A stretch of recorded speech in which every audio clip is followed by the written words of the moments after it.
Stray black cat leads rescuers to missing black twin brothers in cave. The beam of the flashlight trembled in Margaret's weathered hands as she crawled deeper into the narrow passage. 68 years old with arthritic knees, she had no business being in this cave, but desperation had driven her here. The black cat, the same one that had been haunting her backyard for weeks, darted ahead, its eyes reflecting the light like twin yellow moons. "I hear something," called out Frank, Margaret's brother-in-law, his voice echoing against the limestone walls. "To the left!" Margaret's heart pounded against her ribs as she directed her light toward a small crevice. The beam caught something, a flash of red fabric, the sweater. It was the same one she had knitted for Thomas last Christmas. "Thomas, Michael," she called out, her voice breaking. "Can you hear me?" A weak cough answered her, then a small voice, "Grandma." Margaret's hands shook so badly that the flashlight clattered to the ground. Behind her, Frank was already radioing the rescue team. "We found them, East Passage, about 200 yards in. They're alive." The black cat sat watching, tail wrapped around its paws, yellow eyes unblinking in the darkness. "But how did you find us?" Thomas's voice was barely audible, cracked from thirst. Margaret looked at the cat, its fur as dark as midnight. "You wouldn't believe me if I told you," she whispered, tears streaming down her face. "You wouldn't believe me at all. But let's go back to how this all started. It was just 3 hours earlier when Margaret Waters had been sitting on her front porch, watching the afternoon storm clouds gathering over the small town of Pineville. Margaret rocked gently in her chair, the wood creaking beneath her as it had for 20 years. The porch of her Victorian home offered the best view in Pineville, not that there was much competition in a town of just over 3,000 people. From here, she could see Main Street, the park where her twin grandsons played, and in the distance, the rolling hills that surrounded their valley. The hills where the Langston Caves stretched for miles underground. "Those boys are late," she muttered to herself, checking her watch for the 5th time. Thomas and Michael, her 11-year-old grandsons, should have been home from school an hour ago. They knew the rules, straight home, no detours, especially with the storm coming. A movement caught her eye. The black cat, sleek and mysterious, slipped through the garden gate. It had appeared in her yard 3 weeks ago, right after her daughter Jenny's funeral. Margaret wasn't superstitious, but something about the timing made her uneasy. The cat approached the porch, stopping at the bottom step to stare at her with unblinking yellow eyes. "Don't look at me like that," Margaret said. "I've left food for you, haven't I, even though you're probably bad luck?" The cat meowed, a surprisingly loud sound from such a slender creature. Then it turned, trotted to the gate, and looked back at her. Margaret's phone rang. It was Helen Parker, her neighbor and the boys' 5th-grade teacher. "Margaret." "The boys weren't in school today," Helen said, her voice tight with concern. "I thought they might be homesick, but I didn't get a call from you." Margaret's hand tightened around the phone. "What do you mean they weren't in school? They left this morning with their backpacks. I watched them walk down the street." There was silence on the other end of the line. Then Helen spoke, her voice gentler now. "Margaret, I think you should call Frank right away." Frank Waters, Margaret's brother-in-law and the town's police chief, arrived within 10 minutes, his cruiser kicking up dust as it stopped in front of the house. At 65, Frank still carried himself with the military bearing from his army days, but today his face was creased with worry. "Tell me everything," he said as he sat down at Margaret's kitchen table. "From the beginning." Margaret poured coffee with shaking hands. "They left for school at 7:30, same as always. Thomas was wearing the red sweater I knitted him, you know, the one with the blue stripe.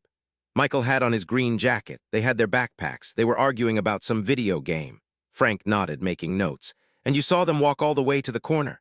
"Yes, they turned right toward the school." Margaret pushed a photograph across the table, the twins at their last birthday, identical down to their gap-toothed smiles. The only difference was Thomas's small birthmark above his right eyebrow. "They've never done anything like this before, not since Jenny."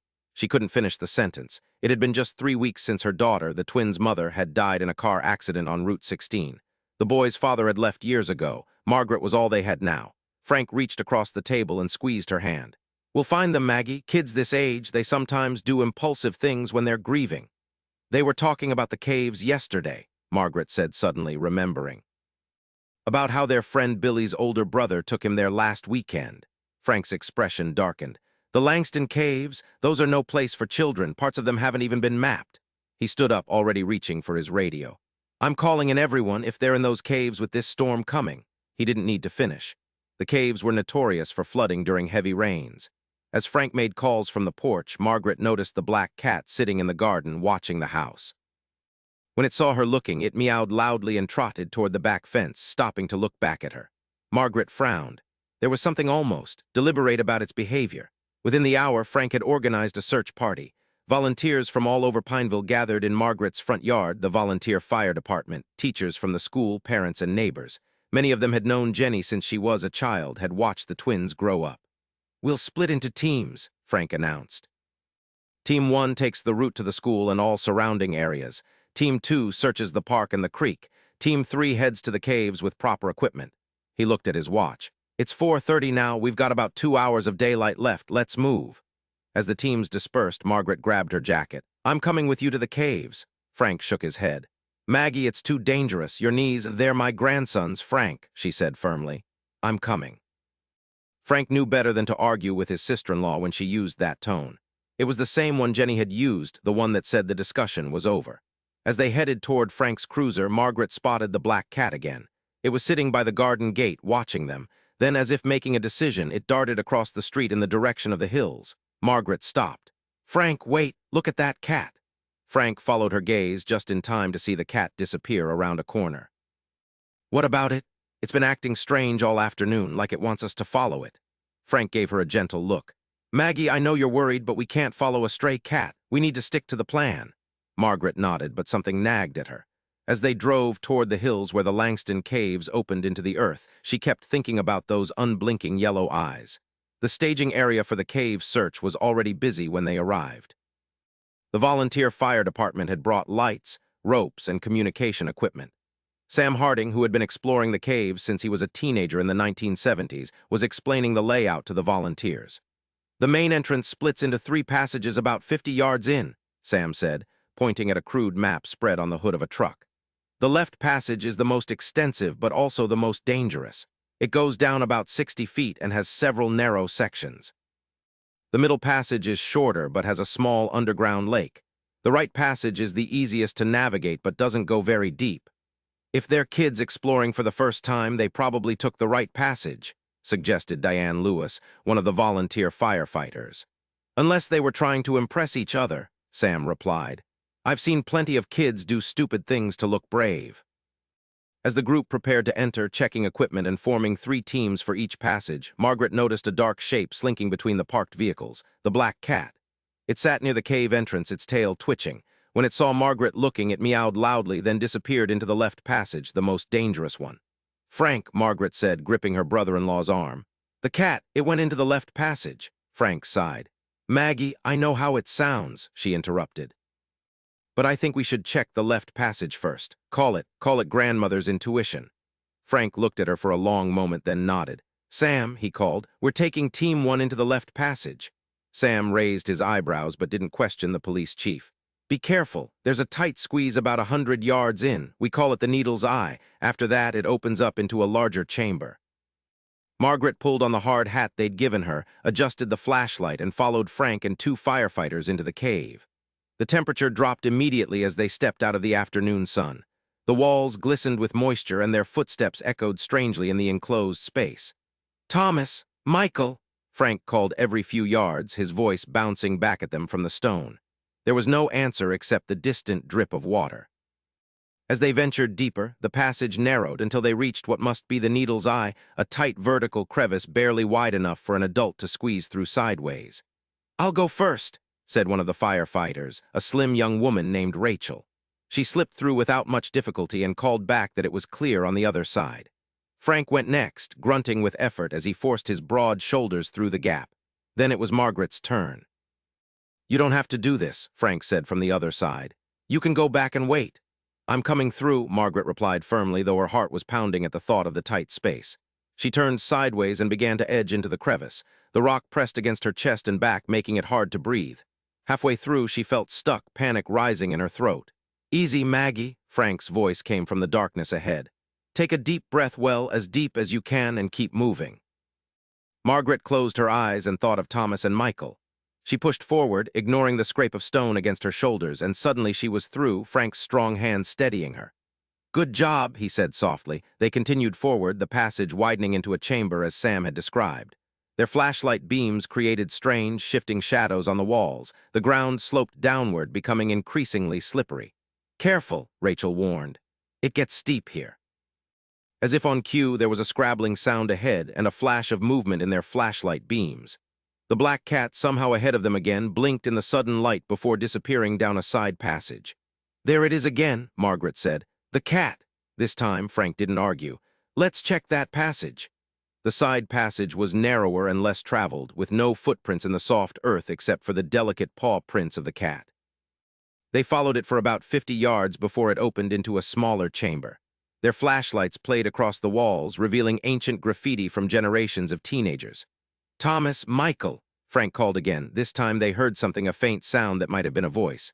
Hello, Rachel called. Is someone there? Help. The voice was clearer now, young and frightened. We're stuck. Help us. Margaret's heart leaped into her throat. Thomas, Michael, is that you? Grandma. The voice was definitely Thomas's. Grandma, we're down here. Michael's hurt. The team moved quickly toward the voice, finding another narrow passage leading downward. The beam of the flashlight trembled in Margaret's weathered hands as she crawled deeper into the narrow passage. 68 years old with arthritic knees, she had no business being in this cave, but desperation had driven her here. The black cat, the same one that had been haunting her backyard for weeks, darted ahead, its eyes reflecting the light like twin yellow moons. I hear something, called out Frank, his voice echoing against the limestone walls. To the left. Margaret's heart pounded against her ribs as she directed her light toward a small crevice. The beam caught something, a flash of red fabric, the sweater. It was the same one she had knitted for Thomas last Christmas. Thomas, Michael, she called out, her voice breaking. Can you hear me? A weak cough answered her, then a small voice. Grandma. Margaret's hands shook so badly that the flashlight clattered to the ground. Behind her, Frank was already radioing the rescue team. We found them, East Passage, about 200 yards in. They're alive. The black cat sat watching, tail wrapped around its paws, yellow eyes unblinking in the darkness. But how did you find us? Thomas's voice was barely audible, cracked from thirst. Margaret looked at the cat, its fur as dark as midnight. You wouldn't believe me if I told you, she whispered, tears streaming down her face. You wouldn't believe me at all, Uncle Frank, he called when he saw them. Then, with a grin at his twin, told you I'd get a cast before you, Thomas. The brothers had a long-standing competition about who would be the first to break a bone. Thomas rolled his eyes but couldn't hide his relief. Yeah, but you picked a dumb way to do it. So I heard you boys had quite an adventure, Dr. Patel said as she checked Michael's vital signs one more time. Not many kids can say they were rescued from a cave. A cat found us, Michael said matter-of-factly. A black cat with yellow eyes. Dr. Patel smiled indulgently. Is that so? It's true, Thomas insisted. Ask Grandma. Dr. Patel glanced at Margaret, who nodded slowly. It's complicated, but yes, a black cat led us to them. Well then, Dr. Patel said, writing something on Michael's chart, it seems you had a guardian angel of the feline variety. She patted Michael's hand. Get some rest now. If all goes well, you can go home tomorrow afternoon. After the doctor left, Frank stepped out to make some calls, leaving Margaret alone with the twins. Michael was already dozing, the pain medication making him drowsy. Thomas sat in a chair beside the bed, fighting to keep his eyes open. Come here, Margaret said, patting the space beside her on the small couch. Thomas moved over, leaning against her shoulder. I want to talk to you about what you said in the cave, about your father. Thomas stiffened slightly but didn't pull away. Are you mad? No, honey, I'm not mad, but I think there's been a misunderstanding. Margaret chose her words carefully. Your father is not trying to take you away. Yes, he called after your mom's funeral, and yes, there was some discussion about where you boys would live. But we've settled that. You're staying with me. That's what your mom wanted. Promise? Thomas's voice was small, childlike. I promise, Margaret said firmly. Your home is with me now, and if your father wants to visit, we'll talk about that when the time comes. Thomas was quiet for a long moment. Then he said, I miss Mom. Margaret's throat tightened. I miss her too, every single day. Thomas hesitated. Do you think the cat has something to do with her? Like maybe she sent it to watch over us? It was a child's question, born of grief and magical thinking. Margaret's first instinct was to gently correct him, to explain that cats don't carry messages from beyond. But then she thought of how the cat had appeared right after Jenny's funeral, how it had led them directly to the boys in the cave, how its eyes had seemed to hold an intelligence beyond animal instinct. I think, she said slowly, that love doesn't just disappear when someone dies. It stays with us in all sorts of ways.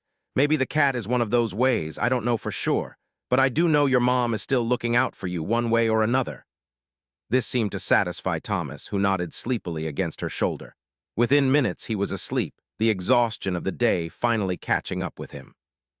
Margaret sat in the dim hospital room, listening to the soft breathing of her grandsons, the rhythmic beep of Michael's monitors. Outside, the storm continued, rain lashing against the windows. She thought about the black cat, wondering where it was now sheltering from the rain somewhere, perhaps, or maybe it had already served its purpose and moved on. Frank returned with coffee and sandwiches from the hospital cafeteria. "The boy's asleep," he asked quietly. Margaret nodded. "Michael's out from the medication. Thomas just couldn't stay awake any longer." Frank sat beside her, handing her a styrofoam cup of coffee. "You should try to sleep too. It's been a hell of a day." "I keep thinking about that cat, Frank," Margaret said, staring into her coffee. "How do you explain it?" Frank sipped his coffee, considering. "I don't know that I can. Some things defy explanation." He glanced at the sleeping twins. "Jenny always did love black cats, didn't she?" "That's what Thomas said. He thinks maybe she sent it." Margaret gave a small, embarrassed laugh.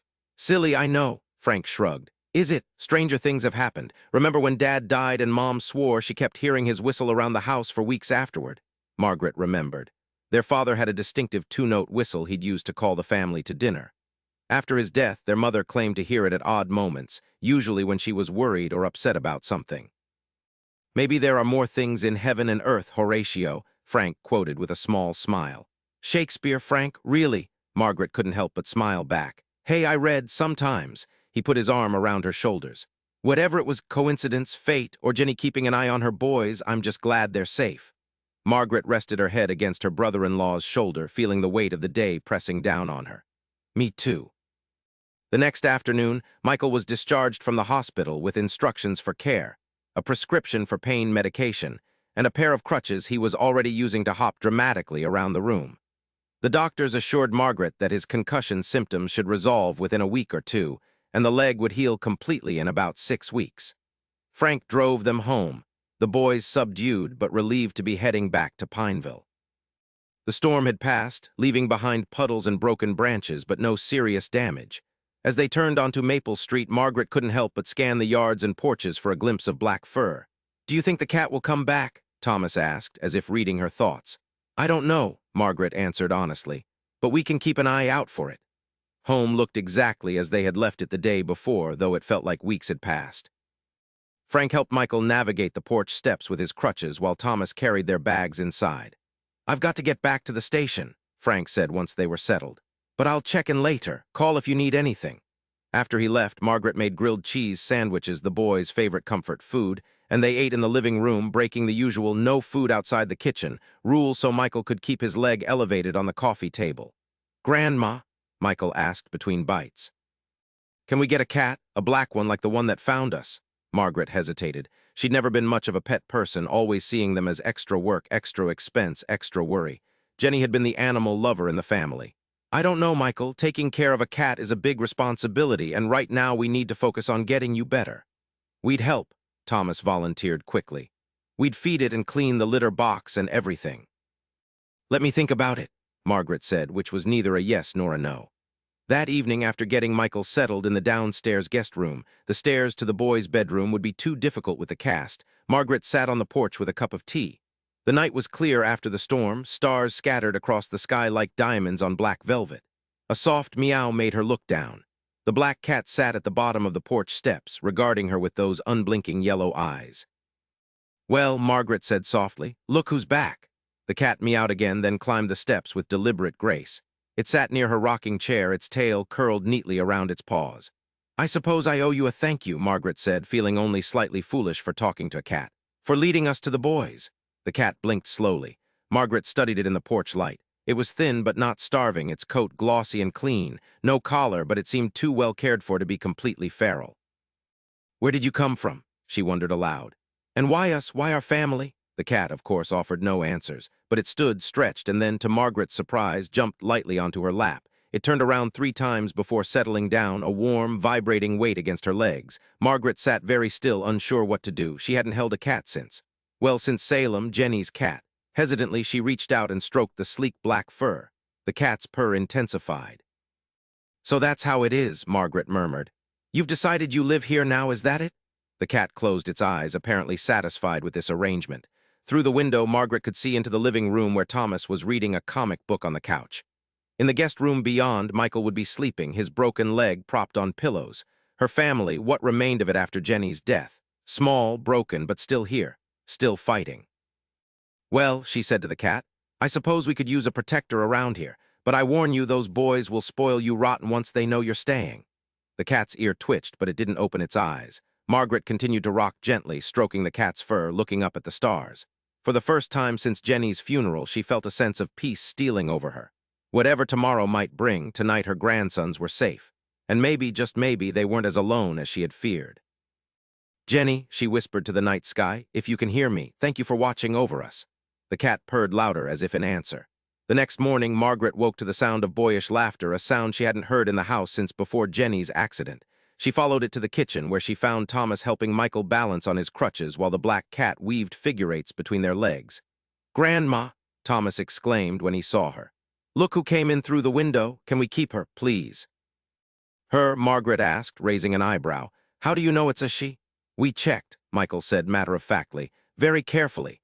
The cat looked up at Margaret with an expression that seemed to say, "Well, what's it going to be?" Looking at the boys' hopeful faces, the first genuine excitement she'd seen from them since their mother's death, Margaret knew her decision had already been made. "I suppose we could use a cat around the house," she said, trying to sound casual. "But she'll need a name." The twins exchanged a look, one of those silent communications that only identical twins seemed capable of. "Salem," they said in unison. "Like Mom's cat." Margaret felt a tightness in her chest, but she nodded. "Salem it is, then." Over the next few weeks, a new routine established itself in the Waters household. Michael's leg healed slowly but steadily. The cast became a canvas for drawings and signatures from his classmates when he returned to school.